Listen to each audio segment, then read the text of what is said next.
Bonjour à tous, merci de nous rejoindre pour ce face-à-face consacré au Sahara occidental, ce territoire désertique de 266 000 km² au nord-ouest de l'Afrique.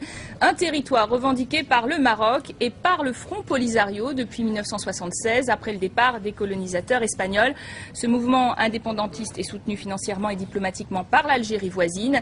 Et depuis le cessez-le-feu en 91, le Maroc contrôle et administre 80% du territoire contre 20% pour le Front Polisario. Alors, enjeu global qui dénote la rivalité hégémonique de l'Algérie et du Maroc dans cette région. Le dossier saharien bloque toujours la construction de l'Union du Maghreb arabe. L'ONU tente d'ailleurs d'organiser un référendum d'autodétermination. Et dernier épisode, hier, près de New York, le Maroc et le Front Polisario ont achevé un 4e cycle de pourparlers sur l'avenir du Sahara occidental. Aucun résultat définitif, mais les deux parties ont tout de même accepté de se rencontrer à nouveau, selon l'ONU. Quel espoir pour ce conflit vieux de 30 ans? C'est la question que nous allons poser à nos deux invités, bons connaisseurs de cette région. Sadek Haji, bonjour. Bonjour. Journaliste indépendant marocain, auteur de Voyage dans la France musulmane chez Plomb. Vous êtes aujourd'hui en face de Jean Lamort, bonjour. Écrivain, spécialiste du Sahara occidental, auteur d'un livre et d'un documentaire Construction de l'oubli à Manifesto. À tous deux, une première question évidemment. Est-ce que pour vous cette 4e session de négociation est concluante? On ne peut pas dire qu'il est concluant, puisque la partie adverse, le Polisario, ne bouge pas. Le Maroc a proposé une initiative d'autonomie qui a été saluée par les grandes démocraties, par la France, par l'Espagne, par la majeure partie des pays de l'Union européenne, par le secrétaire général de l'ONU lui-même, qui la considère comme une bonne base pour des négociations. Le Front Polisario reste un petit peu fixé sur sa position de base, à savoir le référendum, que le Maroc ne peut en aucun cas accepter pour de multiples raisons que peut-être je développerai par la suite. Pour des raisons techniques, bien entendu, puisque cette région est connue par son nomadisme, et donc il y a beaucoup de Sahraouis marocains qui ont immigré vers le nord, d'autres qui ont immigré vers l'Algérie, d'autres vers la Mauritanie. Il y a aussi c'est un problème de fond d'avoir un collège électoral clair. Il y a aussi un problème politique. Aucun pays au monde n'accepterait de faire un référendum sur sa souveraineté sur ses territoires. Politiquement, c'est quelque chose de très très difficile à accepter sur un plan politique. Néanmoins, l'avancée, c'est quand même qu'ils se rencontrent et qu'ils se parlent en direct. D'ailleurs, pendant longtemps, le Maroc parlait à l'Algérie, mais pas au Front Polisario, non?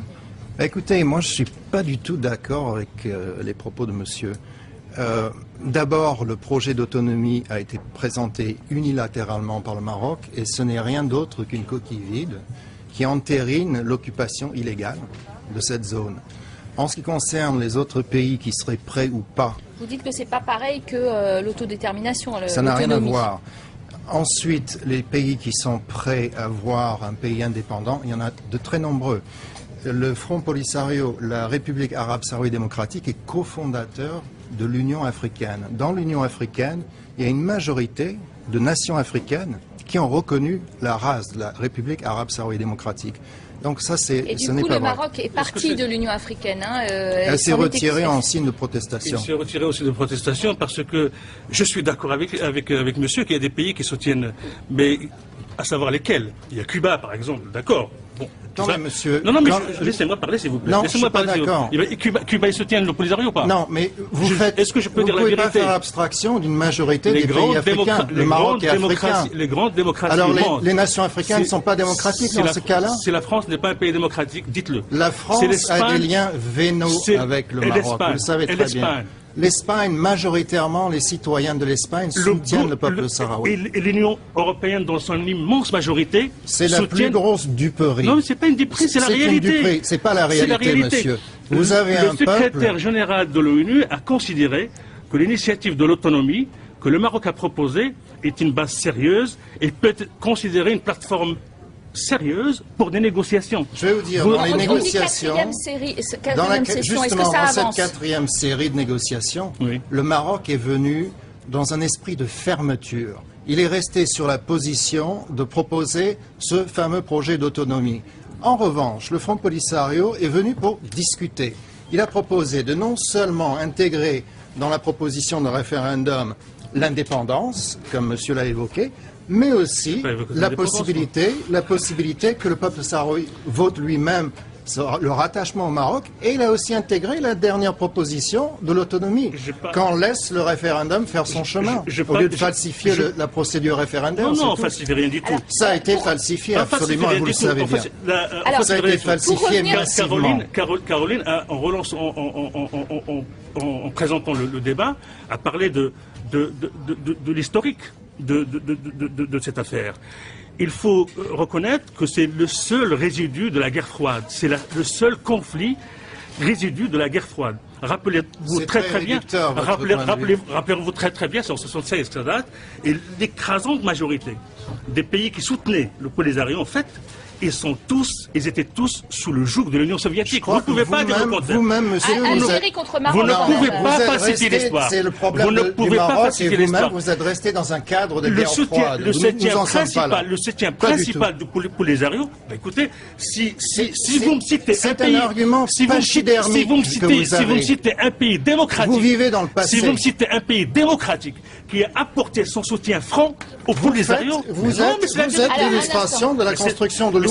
Vous sortez des arguments fallacieux. Cette histoire est un résidu de la guerre froide. C'est absolument faux. Et il est instrumentalisé par l'Algérie qui a une vision et une stratégie hégémonique. C'est un argument unique. Vous ne pouvez faire admettre à personne.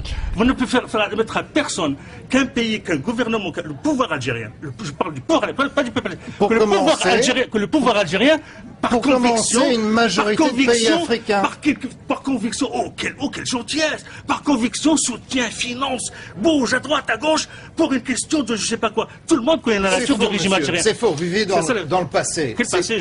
C'est préhistorique, votre vision. Expliquons pour nos téléspectateurs le passé, parce que là, je suis pas sûr qu'ils ont tout à fait compris votre débat sur la guerre froide. Est-ce que pour vous, c'est une décolonisation au couteau qui a été mal gérée, etc. Et puis c'est un problème de conflit de guerre froide qui s'est transformé en problème régional très important, il faut le dire. Écoutez, la guerre froide, elle est finie. En revanche, ce qu'il y a eu, c'est une invasion extrêmement opportuniste de la part de la monarchie marocaine. S'appelle la Marche verte. C'était la plus grosse duperie de l'histoire du monde moderne, où 350 000 Marocains, citoyens, civils, ont envahi pacifiquement cette zone qui était déjà en processus de libération. Il faut savoir que l'ONU a stipulé en 65, avec la résolution 1415 devant le Conseil de l'Assemblée générale, que ce pays, ce peuple était en droit à un processus d'autodétermination. Il était considéré comme colonisé. Sur ce fait, lors de la mort de Franco, quand l'Espagne s'est retirée, l'Espagne avait déjà dit que le peuple sahraoui allait hériter. Monsieur parle de nomades. C'est une thèse récurrente. On parle de gens sans terre. C'est absolument faux. Combien, on a du mal d'ailleurs à évaluer qui habite cette région. Quel est son intérêt? Peut-être il y a un intérêt économique aussi de cette région. Bien sûr, il y a des intérêts économiques, mais majeurs. Quelle population et quels intérêts économiques? Alors, dans les territoires illégalement occupés par la monarchie marocaine, colonisés, où il se passe aujourd'hui, alors que nous parlons, des infractions aux droits de l'homme, mais inacceptables, des tortures, des arrestations arbitraires. On parle du Tibet. Laissez-moi dire une chose, s'il vous plaît. Vous ne trouvez pas au Maroc, de l'extrême droite à l'extrême gauche actuellement, quelqu'un qui est contre, qui est opposé à l'initiative marocaine, parce que vous parlez de la monarchie. Les Marocains, y compris ceux qui étaient, aux arrestations, aux tortures. Vous parlez de quelle initiative? Ceux qui ont soutenu le Polisario par affinité idéologique, puisque le Polisario, c'est pas un mouvement de libération, comme vous le répétez. C'est un mouvement qui était, vous avez lu toute la littérature politique du Polisario dans les années 70. C'était une littérature politique idéologique, qui reste toujours idéologique, qui était là, révolutionnaire le peuple sahraoui, qui c'est un rentrait peuple dans un schéma démocratique. castriste tel que Zanzibar, etc. Vous vivez dans le passé, il n'y a rien de castriste. En revanche, le Maroc, c'est une tyrannie aujourd'hui. Ce n'est pas une tyrannie, le Maroc. Regardez ce qui se passe au Sahara. Dans la région, vous le dites vous. C'est absurde. Vous le dites vous. C'est la réalité, mais laissez à l'opinion publique internationale juger le Maroc, qui le juge tous les jours. Non, ça vous le dites. Pas vrai. Parce que vous êtes stalinien, voilà, c'est pour ça que vous le dites. C'est absurde ce que vous dites. Vous vivez dans les années 70. Mais les plus grandes démocraties au monde sont des monarchies, monsieur. Les plus grandes démocraties au monde sont des monarchies, monsieur. Pour plus de compréhension compréhension pour nos téléspectateurs qui ont du mal à suivre quand tout le monde parle en même temps. Pour vous, est-ce que justement on dit ça empoisonne la région? Est-ce que c'est une rivalité finalement de pouvoir entre Maroc et Algérie qui se joue là aussi et qui empêche l'évolution? Il n'y a pas de rivalité. La question c'est entre le Front Polisario qui représente le peuple sahraoui et les autorités marocaines. L'Algérie n'a rien à voir dans le débat. D'ailleurs, Ban Ki-moon n'a pas invité l'Algérie aux discussions à Manhasset. C'est clair et net. Le Front Polisario a autorité de corps diplomatique aujourd'hui. Il représente le peuple sahraoui. Si à une époque, il y a eu des affinités avec des pays marxistes, ça c'est une chose. Il y a d'autres pays aussi.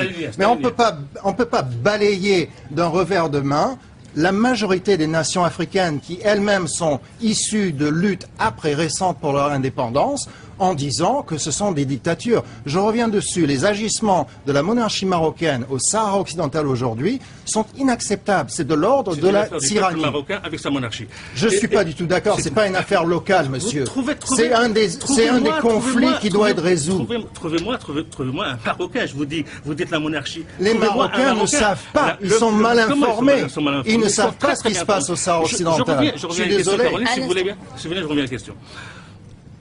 À qui vous pouvez expliquer, sincèrement, regardez les yeux dans les yeux, à qui vous pouvez expliquer que des dizaines de milliers de personnes puissent bloquer toute une région des millions, l'avenir de millions de personnes du Maghreb? À qui vous pouvez l'expliquer? Alors que la France, l'Espagne... Qui bloque? C'est le Polisario qui bloque. Non, je ne suis pas d'accord. Le Polisario ne bloque pas. Le Polisario cherche une solution. Vous n'avez pas suivi les discussions à Manhasset. Vous pouvez expliquer sincèrement que des dizaines... C'est un tissu de mensonges. Que des gens qui les dépassent pas... C'est un tissu de mensonges, monsieur. Vous contredisez l'ONU. Dans la démographie... Vous contredisez les Nations Unies. Dans la démographie ne dépasse pas la population de 15e arrondissement de Paris, bloque l'avenir de toute une région de dizaines de millions de personnes. Pour vous, on ne doit pas considérer les droits d'un petit peuple. Je veux dire par là qu'il y a une puissance derrière qui s'appelle l'Algérie et qui veut jouer un rôle... La puissance derrière, c'est l'affinité. Non, non, je suis pas d'accord. Le gouvernement français est tenu par la monarchie marocaine presque comme un chien en laisse. C'est un sujet interdit, vous le savez. Pour avancer sur ce débat, je vous vois passionné, passionnant, mais passionné, c'est un débat passionnel, on voit rencontre après rencontre, on n'obtient pas effectivement de résultats. Est-ce que vous voyez pourtant un espoir quelconque pour ce conflit qui est né en 66, je vais répéter, l'espoir il est là. Plus de 30 ans. L'espoir il est là, il est clair. À la dernière rencontre qui s'est terminée hier soir, le Polisario est venu en proposant des choses. Il a proposé, je le répète, 3 options pour un référendum.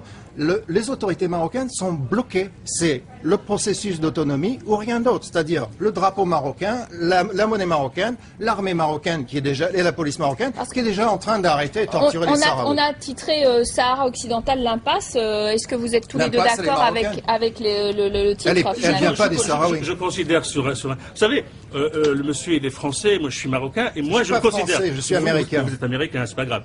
Je veux dire par là qu'entre moi et un Sahraoui, il n'y a pas l'épaisseur d'une feuille à cigarette comme différence culturelle. Alors pourquoi vous les traitez comme ça? C'est une honte. Je le traite ici, mais vous êtes... Vous savez ce qui se passe dans la prison noire de l'Aïoun? Je peux vous dire... C'est abominable. Je peux vous dire, vous me les coups en fait, parce que je suis marocain, je suis Sahraoui, moi. Je vais vous dire quelque chose. Laissez-le finir, monsieur Laborde, laissez-le finir. Vous n'êtes pas Sahraoui.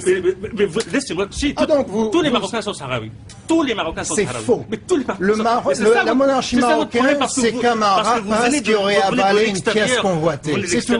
Mais vous parlez comme un stalinien, c'est un stalinien, il n'y a pas de mystère. Ça me dérange pas parce que vos arguments sont iniques. Parce que vos affinités avec les dirigeants de Polisario sont idéologiques, et le Front Polisario reste le dernier résidu de stalinisme sur la planète. Messieurs, je crois que vous venez nous démontrer que c'était quasi inextricable. En tout cas, chacun campe sur ses positions. On va tout de même regarder ce qui se passe à la 5e rencontre. L'ONU ne désespère pas de trouver un accord sur ce délicat sujet du Sahara occidental et sur le sujet effectivement de réconciliation entre le Maroc et l'Algérie. Il n'aura pas lieu sur ce plateau malheureusement. Merci à vous d'avoir participé. Merci à vous d'avoir participé à ce débat. On est obligé d'en finir de cette façon. Merci à vous de l'avoir suivi. Vous comprendrez qu'il se poursuit entre nos invités, tous deux passionnés. Merci messieurs, à très bientôt pour un nouveau face à face.